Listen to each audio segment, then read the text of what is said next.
27ویں ترمیم میں، اور ساری تنقید ہم پہ آ رہی ہے، اس کا آپ مداوع نہیں کر رہے. تو اب یہ جو سچویشن چل رہی ہے اس میں میری یہ ذاتی رائے ہے، اور ظاہر ہے میں ایک عام شہری ہوں پاکستان کا، دل میرا پاکستان کے ساتھ دھڑکتا ہے، اور پاکستان کے لیے، پاکستان کے لوگوں کے لیے میں سوچتا ہوں تو بہتر یہی ہے کہ جو حالات ہیں اس وقت پاکستان میں، اس میں ایک ورکنگ ریلیشن شپ قائم ہو سول اور ملٹری کے درمیان، اور ایک دوسرے پہ اعتماد بڑھے.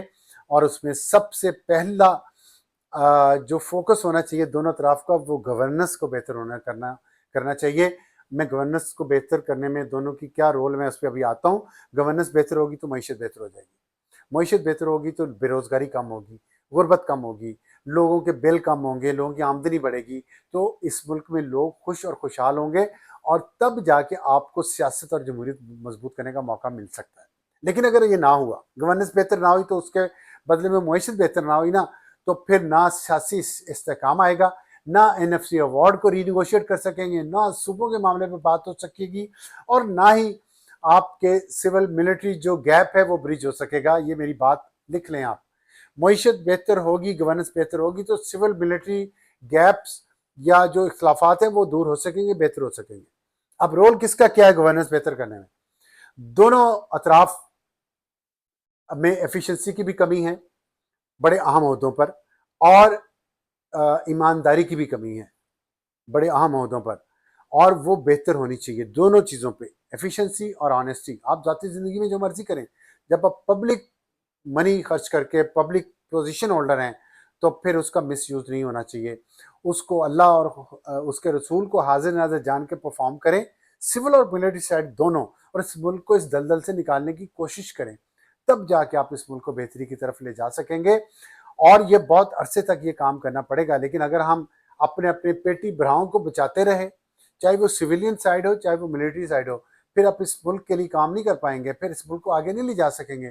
پھر یہی ہوگا، ایک دوسرے پہ انگلیاں اٹھیں گی، ایک دوسرے پہ الزام لگے گا، اور یہ ملک یہیں پہ پھنسا رہے گا. تو یہ ہے بہت ضروری چیز. اور اس میں جو دوسرے ہیں، پھر اگر معیشت بہتر ہوگی تو آپ سب کچھ بہتر کر سکیں گے، اور اگر نہ ہوئی تو پھر لوگ تو ظاہر ہے کسی نہ کسی وقت تو اس نظام کے خلاف اٹھ کھڑے ہوں گے. اور اس کے لیے PTI اور عمران خان انتظار کر رہے ہیں. آپ کے لیے بڑا چیلنج ہے ان کی طرف سے جو سیاسی چیلنج ہے. کچھ عرصے کے لیے تو آپ چیزوں کو اس طرح چلا سکیں گے اسٹیٹس کو کے تحت، لیکن اسٹیٹس کو توڑنے کا طریقہ یہی ہے کہ آپ امپرومنٹ کریں، گورننس میں بہتری لائیں، اور اس سے معیشت بہتر کریں، تو پھر باقی چیزیں جو ہیں وہ بھی بہتر ہو جائیں گی. اس کے لیے آپ کو میں اس سے زیادہ کیا کہوں، آپ کو مجھ سے زیادہ پتہ ہے کون کون کرپٹ ہے، کون کون انیفیشینٹ ہے، اور وہ کیوں ہے، کس وجہ سے ہے. سب کو اپنی منجی کے نیچے ٹانگ پھیرنی پڑے گی، سول سائڈ ہو ملٹری سائڈ ہو. اور خلوص سے کریں، بیٹھ کے کریں، اور عدلیہ کے نظام کو بہتر کریں. عدلیہ کو چاہیے کہ اپنے اندر سوچے اور اپنے لوور جوڈیشری کے نظام کو بھی بہتر کرے. اور یہ ہے وہ اہم سبجیکٹ جس پہ میں نے سب سے پہلے بات کی ہے. میں نے اس کو رکھا نہیں لیٹر پارٹ کے لیے. اور اب آپ افغانستان کے کلین آپریشن کیوں رکا، اس پہ جو اسحاق ڈار صاحب نے انکشاف کیا ہے، جو ہم اپنے ولاگ میں بہت دفعہ بات کر چکے ہیں، اب اس کی تصدیق ڈپٹی پرائم منسٹر اور فارن منسٹر نے بھی کر دی ہے کہ جب ہم نے حملہ کیا ہے افغانستان پہ، ایئر اسٹرائک شروع کی ہیں، تو قطر بیچ میں آ گیا. میں نے آپ کو بتایا نا، قطر نے بہت گندی گیم کھیلی ہے، اور اس پہ ہم بات بھی کر رہے ہیں. پتہ نہیں کیوں ویزے، پتہ نہیں، ہمیں اپنے میڈیا کے لوگوں کو یہ شک ہے کہ ویزے نہیں لگیں گے ہمارے. خیر ہم بات نہیں کریں. قطر نے گندا رول پلے کیا ہے. اور اسحاق ڈار نے کہا کہ وہاں کے وزیر اعظم جو رولنگ فیملی کے ممبر ہیں اور وزیر خارجہ بھی ہیں، اور یہ وہی وزیر اعظم اور وزیر خارجہ ہیں جو اسرائیل کے حملے کے بعد جا کے ٹرمپ کے قدموں میں بیٹھ گئے تھے کہ ہماری جان بچاؤ. اور یہ مسلسل فون کرتے رہے اسحاق ڈار کو. اسحاق ڈار نے کہا کہ آورلی بیسس پہ ہر گھنٹے مجھے کال آ رہی تھی، ان کی بار بار کالز آ رہی تھی کہ آپ افغانستان پہ حملے بند کرتے ہیں اور ہم آپ کے مذاکرات کرواتے ہیں. پھر ترکیہ سے بھی کلوایا قطر نے، اور ترکیہ نے بھی پاکستان کو کہا. اور پھر انہوں نے کہا کہ میں نے فیلڈ مارشل سے بھی بات کی، پرائم منسٹر شہباز شریف سے بھی بات کی، اور پھر جا کے ہم یہ مذاکرات کے لیے مانے قطر میں، جہاں پہ مذاکرات ہوئے، اور قطر نے ان مذاکرات میں گندی گیم کھیلی. انہوں نے بارڈرز کو نکال دیا، بارڈر کا لفظ بعد میں مشترکہ اعلامیے میں سے، اور وہاں پہ ڈیورنڈ لائن ڈالا. تو تو یہ جو تھا افغانستان کے دباؤ پہ کیا اور حملے بند کروا دیے. ایک ٹیمپو بنا تھا, مومنٹم بنا تھا, پاکستان کے پاس انٹیلیجنس تھی, کہاں کہاں ان کے لوگ بیٹھے ہوئے ہیں, وہاں پہ حملے ہونے تھے اور کلین اپ آپریشن ہو جانا تھا, صفایا ہو جانا تھا ان دہشت گردوں کا. لیکن وہ نہیں ہوا. اب وہ پھیل گئے ہیں. اس دوران جتنا وقت ملا پچھلے 2 مہینے میں, انہوں نے ان کو شہری آبادیوں کے اندر لا کے بسا دیا ہے, تمام لیڈرشپ کو, دہشت گردوں کے تمام سرگنوں کو. اور اس کے پیچھے دیکھیں یہ قطر نے کتنی بڑی یہ حرکت کی ہے, کتنی بڑی شرارت کی ہے کہ یہ آج اسحاق ڈار نے اس کا بھانڈا پھوڑا ہے. تو سوری, کل رات انہوں نے, کل شام کو انہوں نے جو میڈیا سے بات کی اس میں بھانڈا پھوڑا ہے, اور اس سے ہمیں پتہ چلا ہے وہی بات جو ہم کہتے رہے ہیں. تو اب بھی سعودی عرب میں مذاکرات ہو رہے ہیں افغانستان کے ساتھ, دیکھتے ہیں کیا ہوتا ہے. اللہ کرے امن و امان سے یہ معاملات طے ہو جائیں, ورنہ جو ٹی ٹی پی کر رہی ہے اب اس کے بعد افغان طالبان بھی انڈر پریشر آ گئے ہیں, ان کے اوپر دنیا کی نظریں ہیں اور شاید ان کے خلاف کارروائی بھی ہو.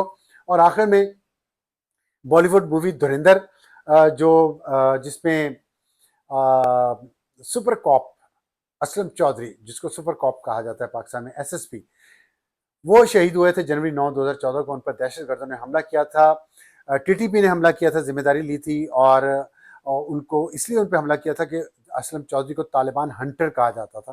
وہ طالبان ٹی ٹی پی کے خلاف ان کے بہت اچھا کام تھا, اسی لیے ان کو ٹارگٹ کیا گیا. 2014 میں دیکھیں کب سے یہ لعنت ہمارے ملک میں کب سے چل رہی ہے. اب 2025 ہو گیا ہے اور ٹی ٹی پی کی لعنت اس وقت بھی ہمارے ملک کو اس نے یرغمال بنایا ہوا ہے, اور ان کو سپورٹ کر رہے ہیں افغان طالبان. تو ان کو انہوں نے نشانہ بنایا. اب یہ جو فلم آئی ہے اس پہ جو نورین اسلم ہے, بیوہ ہیں چودھری اسلم کی, انہوں نے اعتراض کیا ہے ان کے رائٹر کی الفاظ پہ, جو اس میں اسکرپٹ لکھا جس میں کہا گیا ہے کہ شیطان اور جن کا ملاپ ہوا تو چودھری اسلم پیدا ہوا. مطلب چودھری اسلم بہت ایک بہادر اور دلیر آفیسر تھے, لیکن ان کی دلیری اور بہادری کو نیگیٹو رنگ دینے کے لیے بالی ووڈ ظاہر ہے اس کا کام ہی یہ ہے کہ وہ پاکستان کو ایک نیگیٹو پکچر پیش کرے. ان کا کردار سنجے دت نے نبھایا جو بہت بڑے اداکار ہیں, اور اس میں جو کرنل ہے ایک را کا, اس کا کردار رنویر سنگھ نے فلم آیا ہے. اور اس کے ساتھ ایک رحمان ڈکیت کا کردار ہے اکشے کھنہ نے.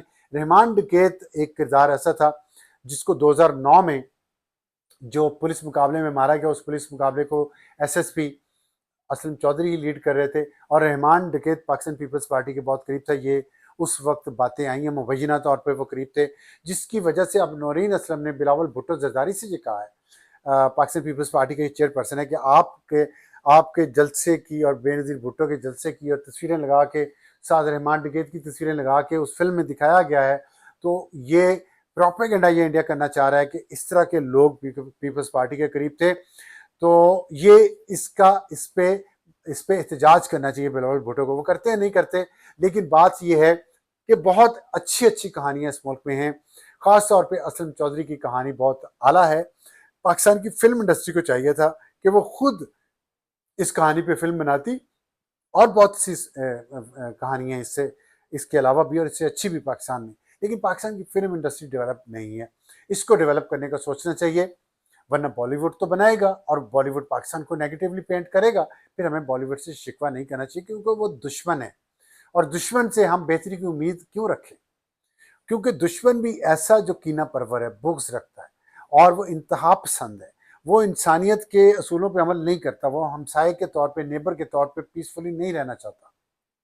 اور یہی بات ہم پی ٹی آئی کو سمجھاتے تھے, جبکہ نورین خان نیازی انڈین ٹی وی پہ بیٹھ کے, ٹی وی چینلز پہ بیٹھ کے پاکستان کے خلاف جو بول رہی ہیں, یہ اگر پاکستان میں بیٹھ کے ہمارے ٹی وی چینلز پہ بیٹھ کے بولتے تو ان کے خلاف یہ ریاکشن نہ آتا جو انڈین ٹی وی کے خلاف اوپر بیٹھ کے ہمارے خلاف بولی. وہ انڈین ٹی وی چینلز جو پاکستان کے ساتھ جب جنگ شروع ہوئی تو پاکستان کے خلاف انتہائی غلیظ پروپیگنڈا کر رہے تھے. عمران خان کے خلاف غلیظ پروپیگنڈا انہوں نے کیا, ان پہ جنسی حملے کا الزام لگا دیا. کتنا شرمناک الزام لگایا عمران خان کی ذات پہ, اور انہی انڈین چینلز پہ جا کے نورین نیازی پاکستان کے خلاف باتیں کر رہی ہیں, تو لوگ تو انگلیاں اٹھائیں گے. بہت لمبا ہو گیا آج کا ولاگ, لیکن بہت ضروری ٹاپکس تھے اور بہت اہم ایشوز تھے, تو میں نے کہا اتوار ہے, آپ آرام سے سن لیں گے. اور اگر آپ کو پسند آئے ہیں میرے تجزیے, میں نے کوشش کیا ہے کہ دونوں اطراف کی ویوز آپ کے سامنے رکھوں اور اپنی رائے بھی دوں. آنیسٹ رائے ہے میری, کسی سے لفافہ پکڑ کے نہیں ہے. تو میں آپ کی رائے کا احترام کرتا ہوں, آپ بھی اپنی رائے دیں نیچے کمنٹس میں شائستگی کے ساتھ. آپ بھی میری رائے کا احترام کریں. اور جو خبر ہے اس پہ تو کوئی کمپرومائز نہیں، وہ تو سچ ہے، لیکن جو انالیسز ہے اس پہ ہر ایک کا اپنا اپنا حق ہے۔ اور اگر میرا یہ تجزیہ آپ کو پسند آیا ہو تو میرے چینل کو سبسکرائب کریں، لائک کریں اور بیل آئیکن کا بٹن دبائیں۔ آج کے لیے اتنا ہی، خدا حافظ۔